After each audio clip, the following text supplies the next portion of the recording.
So friends, अब बात करते हैं ऑब्जेक्ट ओरिएंटेड प्रोग्रामिंग के बेस फीचर्स की। हम बात करेंगे उन फीचर्स की जो कि किसी लैंग्वेज को ऑब्जेक्ट ओरिएंटेड प्रोग्रामिंग लैंग्वेज बनाती है। फॉर एग्जांपल, अगर हम सी प्लस प्लस और जावा इन तीनों का अगर कंपेयर करते हैं और ऊप्स के फीचर के हिसाब से कंपेयर करते हैं, तो सबसे पहला जो फीचर होता है जो किसी लैंग्वेज को ऑब्जेक्ट ओरिएंटेड प्रोग्रामिंग लैंग्वेज बनाता है, वो होता है एनकैप्सुलेशन। एनकैप्सुलेशन यानी कि आपको डेटा और मेथड्स को एनकैप्सुलेट करना है एक एंटिटी के अंदर, जो एंटिटी होगी क्लास। यानी कि आपको जो कुछ काम करना है, जो कुछ प्रोग्राम बनाना है, वो आपको किसी क्लास के अंदर ही बनाना पड़ेगा। सो एनकैप्सुलेशन का मतलब होता है data and method resides in a entity that is called the class. ठीक है, इसका मतलब होता है एनकैप्सुलेशन। दूसरा जो उप का फीचर होता है वो होता है पॉलीमॉर्फिज्म। पॉलीमॉर्फिज्म का मतलब होता है मैनी स्टेट। पॉली मतलब मैनी, मॉर्फिज्म मतलब स्टेट। तो अगर एक ही चीज़ की, एक ही मेथड की अगर मल्टीपल स्टेट पॉसिबल हो, तो ऐसे समय पे हम कहते हैं कि प्रोग्राम के अंदर पॉलीमॉर्फिज्म नाम का फीचर यूज़ हो रहा है। ये जो फीचर है ये दो तरीके से इम्प्लीमेंट किया जाता है।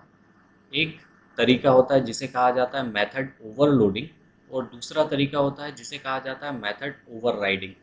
जब एक ही मेथड को हम अलग अलग तरीके से, मेथड कैसे डिस्क्राइब करेंगे, किसी नाम, कोई नाम देंगे मेथड को, तो एक ही नाम की मल्टीपल मेथड अलग अलग तरीके से अगर काम करने लगे, तो ऐसे फीचर को कहा जाता है पॉलीमॉर्फिज्म।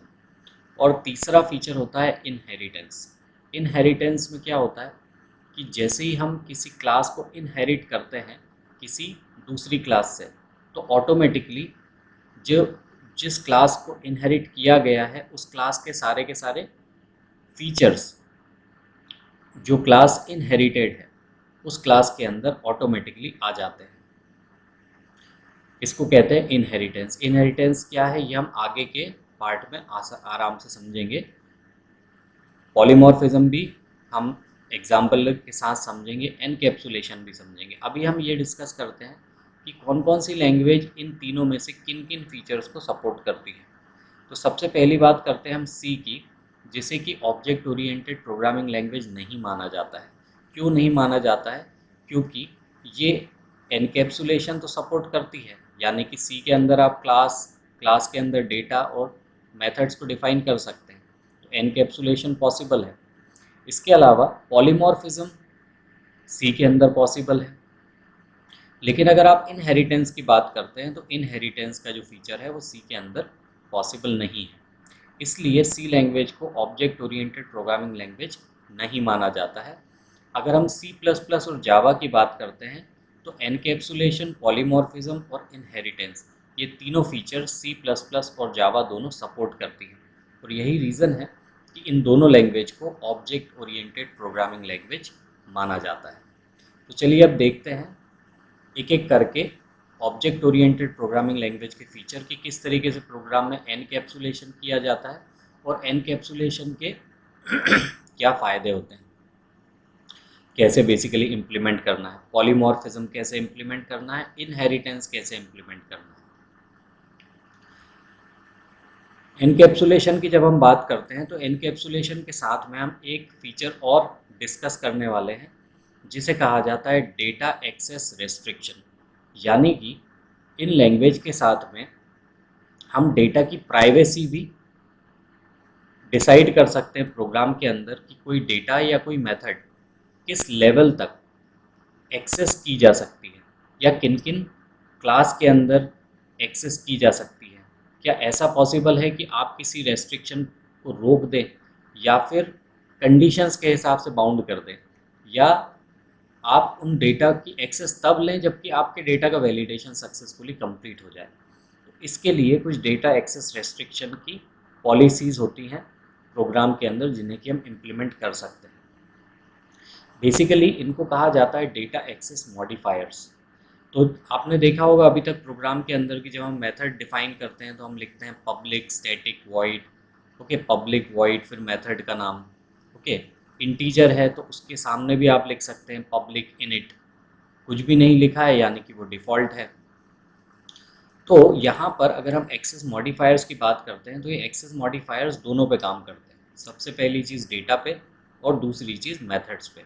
तो दोनों के साथ में आप ये एक्सेस मॉडिफायर्स डिफाइन कर सकते हैं। अगर एक्सेस मॉडिफायर यूज़ किया गया है पब्लिक, यानी कि किसी डेटा के आगे या मेथड के आगे आपने लिख दिया पब्लिक, तो उसकी जो एक्सेस होगी वो कहाँ तक लिमिटेड होगी? वो क्लास के अंदर भी एक्सेस किया जा सकता है, क्लास के बाहर पैकेज में भी एक्सेस किया जा सकता है, वो किसी सब क्लास में भी एक्सेस किया जा सकता है। सब क्लास हम पढ़ेंगे जब हम इनहेरिटेंस पढ़ेंगे।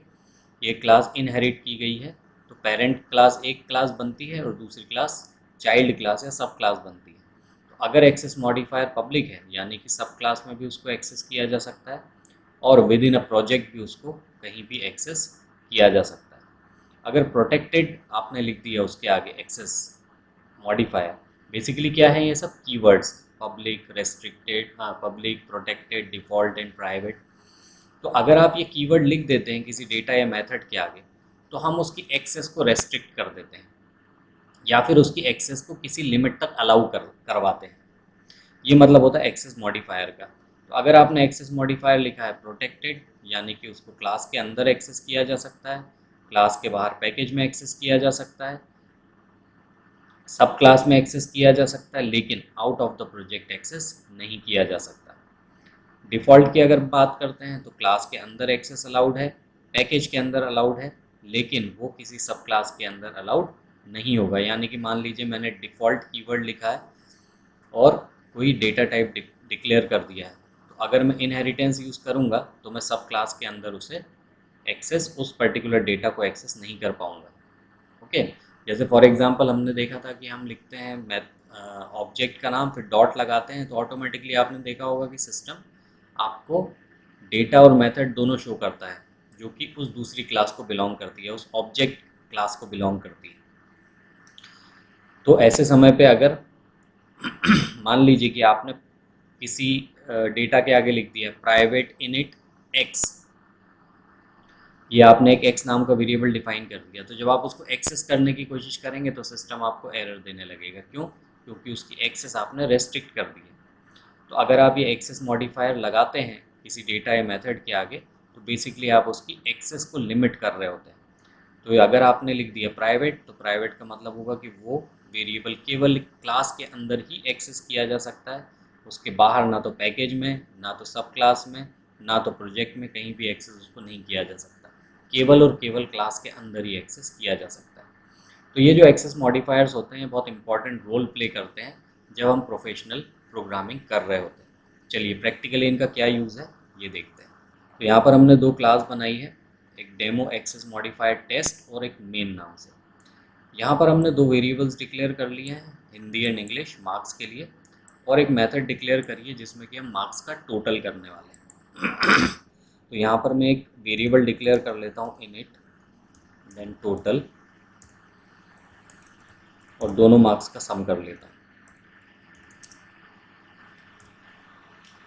और उसके बाद में जो भी टोटल आया है वो हम यूज़र को दिखा देंगे।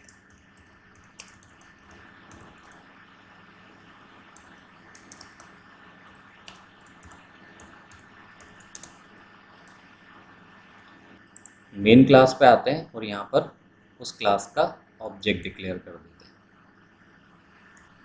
अब इसके बाद में इसके डेटा को एक्सेस करते हैं।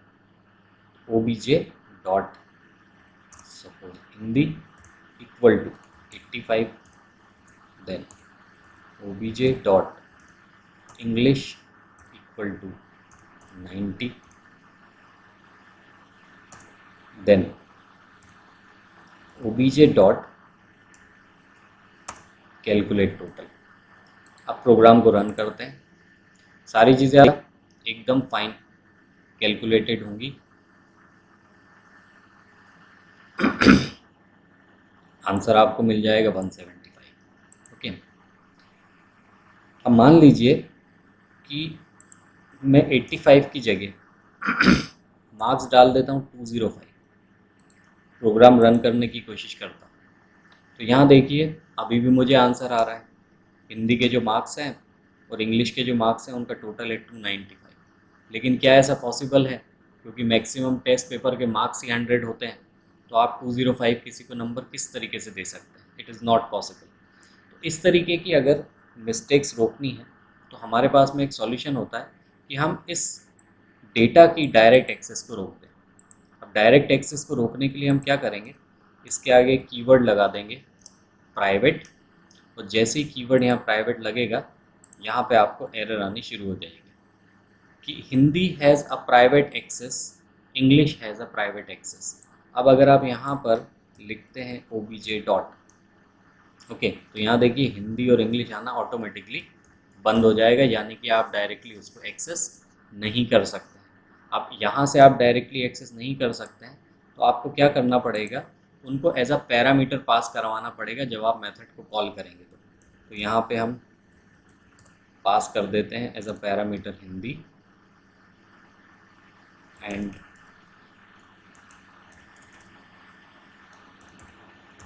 English, okay, Hindi and English. अब जब हम मेथड को कॉल करेंगे तो यहाँ पर हम जो बाय मिस्टेक हमारे मार्क्स पास होने वाले हैं उनको पास कर देंगे। ओके, सपोज मैन्युअल मिस्टेक हुई और गलती से जो हिंदी के नंबर हैं वो 205 चले गए, आउट एक्सीड कर गए 100 से।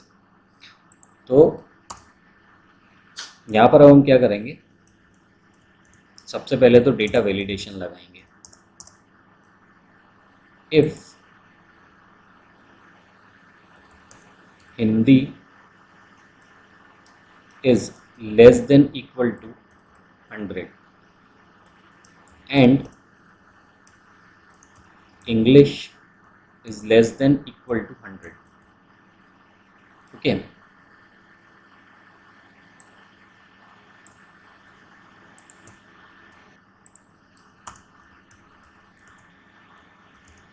अगर ऐसा है तो ठीक है, अदरवाइज हम मैसेज देंगे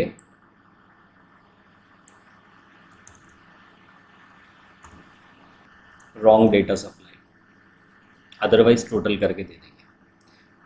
ओके, तो अब आपको क्या करना है, अब आपको जो करेक्ट मार्क्स आपके आए हैं अगर वाकई में 100 से कम है या that means data is accepted, तो हम क्या करेंगे, अब हम जो हमारे एक्चुअल वेरिएबल हैं जिनके थ्रू कि हमको कैलकुलेशन कराना है वो कौन से, क्लास लेवल वेरिएबल, तो हम कहेंगे this dot Hindi is equals to Hindi, यानी कि ये जो मार्क्स आए हैं वो मार्क्स कहाँ पे ट्रांसफ़र कर दिए जाएं, क्लास लेवल वेरिएबल में, and this dot English is equal to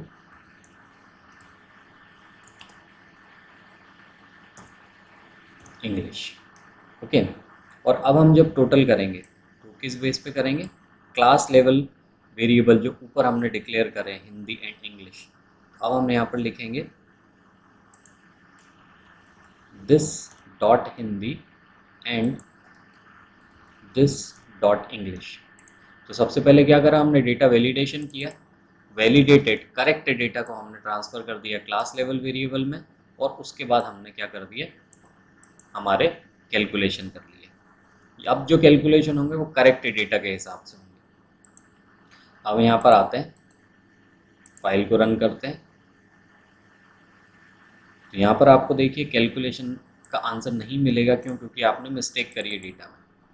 अगर हम डेटा करेक्ट एंटर करते हैं जो कि वैलिडेशन के हिसाब से सही हो, तो यहाँ देखिए आपको आंसर मिल जाएगा। तो ये बेसिकली रोल होता है डेटा एक्सेस मॉडिफायर्स का। इसको जावा की लैंग्वेज में डेटा हाइडिंग भी बोला जाता है। तो अगर आप इस तरीके से रेस्ट्रिक्ट करना चाहते हैं डेटा को, तो आप एक्सेस मॉडिफायर्स यूज़ कर सकते हैं। It is a very important concept, ध्यान रखिएगा। चलिए बढ़ते हैं अगले प्रोग्राम की तरफ।